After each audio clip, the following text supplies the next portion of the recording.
Donc bonjour à tous, merci aux organisateurs de m'avoir invité à ouvrir le bal de cette session concernant l'insuffisance cardiaque. J'ai volontairement décidé de présenter un petit topo assez généraliste pour le public diversifié qu'on accueille. Et donc on va parler traitement médicamenteux de l'insuffisance cardiaque, les dernières avancées on va dire, et voir est-ce que ce traitement médicamenteux dont la quête se poursuit est-il toujours suffisant. Voilà. Donc, comme fil rouge, on va s'intéresser au cas d'un patient qui s'appelle donc Monsieur Horizon, 37 ans, pas d'antécédents, vraiment, pas de soucis, se trouve dyspnéique et finalement, on va lui découvrir une cardiomyopathie dilatée biventriculaire, hypokinétique sévère, FEVG 20%, c'est un cas assez classique qu'on rencontre dans le quotidien. Le patient est adressé aux soins intensifs de cardio pour avoir une déplétion initiale par diurétique intraveineux. Pas de nécessité chez lui de recourir aux amines initialement. Et dans son bilan étiologique initial, on lui réalise une coronarographie qui est normale. Donc vous pouvez voir son échographie à l'admission, dysfonction biventriculaire sévère, dilatation biatriale importante. Alors, quelle prise en charge médicamenteuse on va pouvoir proposer? Donc la quête de la panacée, pour voir un petit peu le chemin parcouru, on peut essayer de voir un petit peu qu'est-ce qu'il aurait pu avoir par le passé. Alors on aurait pu utiliser chez lui, vous avez reconnu la digitale, qui a donné la digoxine, le premier traitement médicamenteux de l'insuffisance cardiaque, probablement. Alors certes, M. Horizon a été content, un effet positif sur la contraction cardiaque, sur l'inotropisme, donc le patient va mieux. Malheureusement, probablement qu'on peut imaginer que son pronostic avec ce seul traitement aurait été assez mauvais, de courte durée, avec une absence de bénéfice en termes de pronostic de cette thérapeutique. Alors le chemin parcouru a été important, notamment sur les 40 dernières années dans le traitement médicamenteux de l'insuffisance cardiaque, puisqu'on voit l'arrivée successive des ARA2, des IEC, des bêta-bloquants, finalement reconnus assez tardivement comme bénéfiques dans cette situation, les récepteurs des minéralocorticoïdes, l'ivabradine plus récemment, et puis la dernière petite révolution dans le traitement médicamenteux en 2015 avec l'arrivée des ARNI pour donc le sacubitril valsartan. Alors, le pronostic de M. Horizon s'améliore, au prix évidemment d'une certaine polymédication, mais qui va vraiment changer la donne au niveau espérance de vie. Alors, quelles sont les nouveautés finalement en 2022, depuis le topo de l'an dernier? Qu'est-ce qui s'est modifié? Alors, je ne peux pas ne pas parler quand même des dernières recommandations de l'insuffisance cardiaque parues à l'été, avec le grand gagnant quand même qui sort de ces recommandations, c'est l'arrivée des gliflozines ou inhibiteurs du SGLT2. On commençait à en avoir entendu parler, mais dans l'année écoulée, finalement, l'utilisation s'est vraiment simplifiée puisqu'elle a été autorisée chez les patients non diabétiques dans vraiment l'indication d'insuffisance cardiaque pure, avec l'essai Princeps, un des essais Princeps qui avait montré un bénéfice cardiovasculaire majeur dans la prise en charge, dans la survenue du critère d'hospitalisation pour insuffisance cardiaque et mortalité cardiovasculaire, mais qui a aussi été positif sur la mortalité toute cause. Alors, l'étonnement initial avait été grand quand on s'était rendu compte que ces traitements initialement développés pour le diabète étaient bénéfiques en termes de bénéfices cardiovasculaires, non pas uniquement chez les patients diabétiques, mais chez les patients non diabétiques. Donc, beaucoup d'espoir avait été issu sur cette classe de traitement. Et donc, les méta-analyses qui ont été réalisées au décours confirment le bénéfice cardiovasculaire avec un effet classe, sur le critère de mortalité toute cause.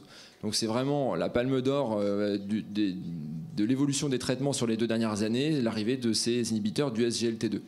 Et finalement, le pas a été franchi assez vite entre les essais Princeps, même très rapidement, entre les essais Princeps réalisés sur ces traitements et la traduction en recommandations, puisque dans les recommandations parues à l'été, ont été pour la première fois mises au premier plan et sur le même pied d'égalité, finalement, les 3 traitements historiques de l'insuffisance cardiaque et cette classe de SGLT2 inhibiteurs. Donc vous voyez que ces traitements sont indiqués en première intention chez tout patient qui présente une insuffisance cardiaque à fraction d'éjection altérée, bêta-bloquant, IEC, minéralocorticoïdes et SGLT2. Petit clin d'œil sur la présentation de l'an dernier. Donc on est bien sur un traitement des 4 fantastiques. Il faut que tout patient bénéficie de ces 4 thérapeutiques. Alors pour ceux qui sont juste plus familiers avec les tableaux de recommandation, vous voyez que ça se traduit comment? Ça se traduit avec un grade 1A, c'est simple, pour vraiment tous les traitements. Donc ces 4 classes thérapeutiques dès que la FEVG est inférieure à 40%. Alors l'autre modification importante à retenir des dernières recommandations, finalement, je vous remets sur la diapositive le schéma que vous connaissez bien, que vous aviez bien en tête des recommandations de 2016 pour la titration des traitements cardioprotecteurs, on passe finalement d'un schéma qui était en escalier, qui était progressif. On mettait en place d'abord les bêta-bloquants, les IEC. Si le patient seulement, si il demeurait symptomatique avec une FEVG altérée, on passait aux inhibiteurs des récepteurs minéralocorticoïdes. Si et seulement s'il restait symptomatique, on pouvait relayer les IEC pour l'ARNI. Et donc, finalement, ce qui résultait de ça, c'est que c'était une titration qui était assez lente, qui était fastidieuse, qui était chronophage pour le cardiologue, puisqu'il fallait revoir le patient à nombreuses reprises, le réévaluer, introduire les traitements petit à petit.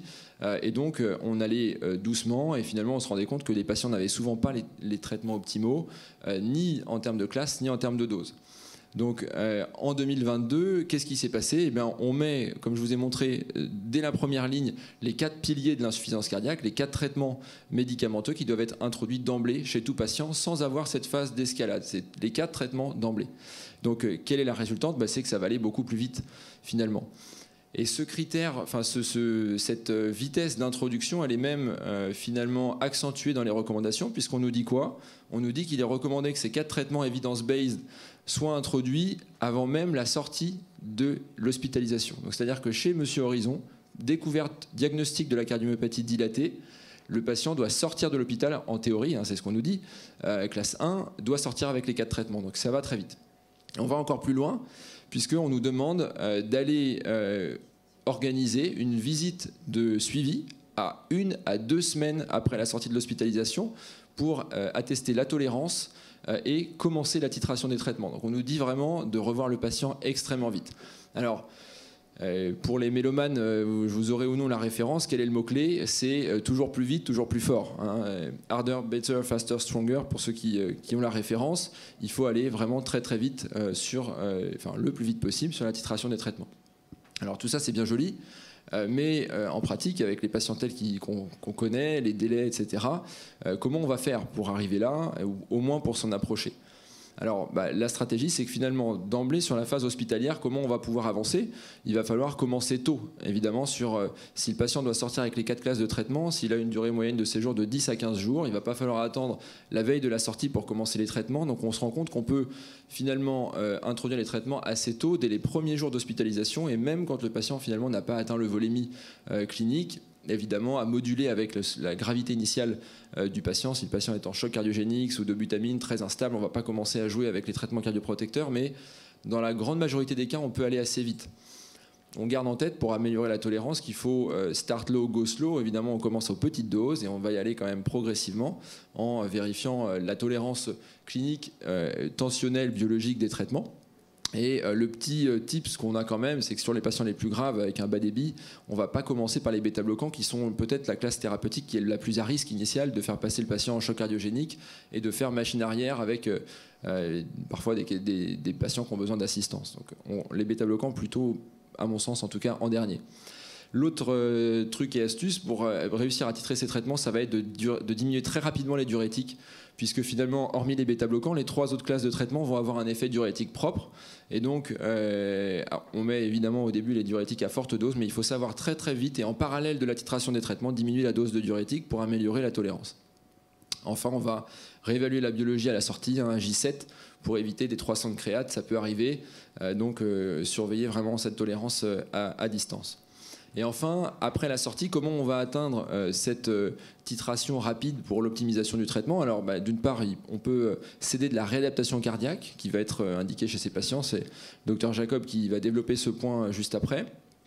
On va pouvoir utiliser éventuellement des parcours d'HDJ qui vont être utilisés notamment si on a d'autres choses à proposer comme réévaluation particulière ou comme traitement en HDJ. Et on va pouvoir s'appuyer sur des parcours nouveaux, les parcours IPA, pour infirmières de pratique avancée ou d'autres formes qui se développent, comme les infirmières en protocole de coopération, qui vont nous aider à dégager du temps pour nous pour titrer ces traitements. Alors on a mis en place, ça se développe, on a mis en place ces IPA et ces idées de parcours de coopération dans le service qui nous aident beaucoup finalement pour aller vite et titrer très rapidement les patients jusqu'à la dose optimale, et ça marche très bien, donc on en est très satisfait. Donc revenons à Monsieur Horizon, finalement au bout de 3 mois, qu'est-ce qui se passe? Je vous remets l'écho initial, je vous remets l'écho de réévaluation, je ne vous dis pas qu'il a normalisé son cœur, ça serait mentir, mais on voit déjà une amélioration nette de la fonction ventriculaire gauche, un début de remodelage du VG et de l'oreillette gauche, donc on a quand même une évolution qui est satisfaisante. Alors, dans le reste du bilan, l'IRM cardiaque chez M. Horizon, pas d'éléments d'orientation particulière. Il sort des indications de défibrillateur potentiellement après quelques mois de l'IVEST qui nous permet de s'assurer de la période la plus à risque rythmique, donc on est content. Il progresse en réadaptation, les NT-proBNP sont en baisse, donc tout va bien. Donc finalement, ce patient insuffisant cardiaque peut parfois rentrer dans une période de lune de miel. Il est très satisfait de ce qu'on a fait, il a tous ses traitements et donc il faut aller dans le suivi. C'est bien, mais gardons la vigilance chez ces patients. Il faut que les patients restent observants. On sait que désescalader le traitement chez les patients y compris chez ceux qui ont récupéré une FEVG normale, c'est pas bon, puisque la grande majorité des patients vont redégrader leur FEVG, donc il faut être très insistant sur l'observance, éventuellement naviguer entre les effets indésirables et faire accepter aux patients cette polymédication qui est nécessaire. Garder l'éducation sur les mesures hygiéno-diététiques, sur le suivi régulier, évidemment à adapter en fonction du profil patient. On n'est pas obligé de les voir tous les 3 mois, ces patients-là, parce que ça peut durer 10 ans sans qu'il ne se passe rien, mais vraiment à adapter, éventuellement du télésuivi. Prendre en charge également les comorbidités, la fibrillation atriale, la carence martiale et l'anémie, les facteurs de risque et les vaccins, tout ce qui est vraiment fait partie de la prise en charge globale. Donc on arrive dans la deuxième partie, mais qui va être plus courte, heureusement. Est-ce que ce traitement médicamenteux, qui vraiment s'est étoffé et qui est quand même très satisfaisant, il est toujours suffisant? Vous suspectez ma réponse? Évidemment non. Donc Monsieur Horizon revient 7 ans plus tard. Alors il a été suivi 4 ans et puis perte de suivi pendant 3 ans. Il revient un petit peu moins en forme, il a des œdèmes. Il était plus dyspnéique, le médecin traitant augmente les diurétiques et puis finalement ça passe pas très bien, il baisse les ARNI, il réadresse chez un cardiologue libéral.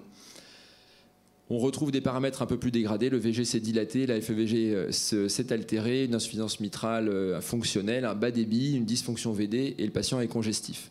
Alors on serait tenté, la biologie standard, petite hyponatrémie, la fonction rénale s'altère un petit peu, attention, et les NT-proBNP augmentent. On serait tenté chez ce patient d'augmenter les diurétiques, de diminuer éventuellement le bisoprolol sur les critères de bas débit et de dysfonction VD et de le réévaluer. Alors ça peut marcher, mais attention, c'est là le point de vigilance.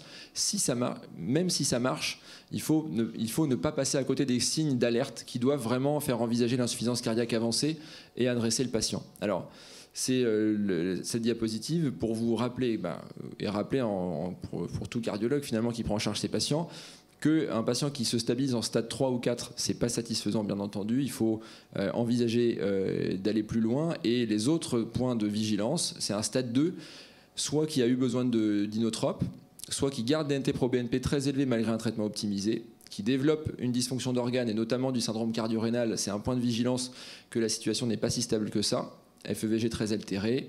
La survenue de choc approprié d'un défibrillateur peut traduire vraiment une altération et un début de déchéance myocardique, des hospitalisations rapprochées.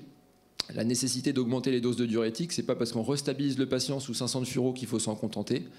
La survenue d'une pression artérielle très basse ou la nécessité de diminuer les traitements cardioprotecteurs. Ça, c'est vraiment, attention, quand on a besoin de baisser, c'est que la situation se dégrade et que c'est le début, c'est vraiment le passage clé vers l'insuffisance cardiaque avancée. Donc, pourquoi l'adresser dans un centre tertiaire ou chez un spécialiste d'insuffisance cardiaque? On a évidemment, en voyant plus de patients, une expertise sur ces cardiopathies avancées.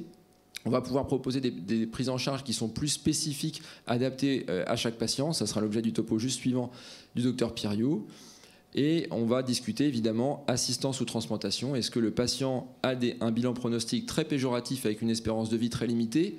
Est-ce que, donc par le biais d'une évaluation globale multidisciplinaire, on va évaluer son éligibilité à ces techniques sur le plan psychologique, entourage, volonté, etc. Les comorbidités, c'est très important pour anticiper la catastrophe et pas attendre que le patient arrive en choc cardiogénique au bord de l'ECMO pour prendre des décisions qui peuvent être à ce moment-là évidemment moins éclairées sur de l'assistance ou de la transplantation.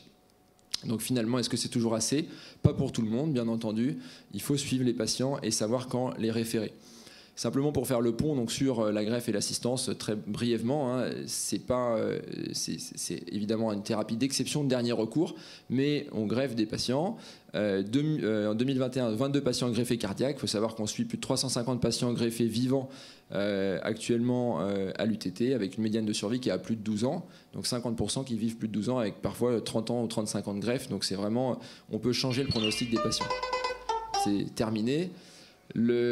L'assistance, alors c'est un peu plus anecdotique pour les assistances cœur total et assistance monoventriculaire gauche, mais par contre toute la place aussi des ECLS et des ECMO en pont jusqu'à la transplantation ou la récupération, voilà, qui est pratiquée aussi au CHU. Alors le mot de la fin finalement, il est simplement celui, même pour l'insuffisance cardiaque, le terme dédié pour le congrès de cette année, c'est l'Alliance médico-chirurgicale. Finalement, même dans l'insuffisance cardiaque, on voit qu'au bout du bout, eh bien, on ressollicite nos collègues chirurgiens pour aller sur l'assistance et la transplantation. Donc la boucle est bouclée. Et donc c'est un travail d'équipe pour le bénéfice du patient. Voilà, je vous remercie et je laisse la parole au docteur Pierre.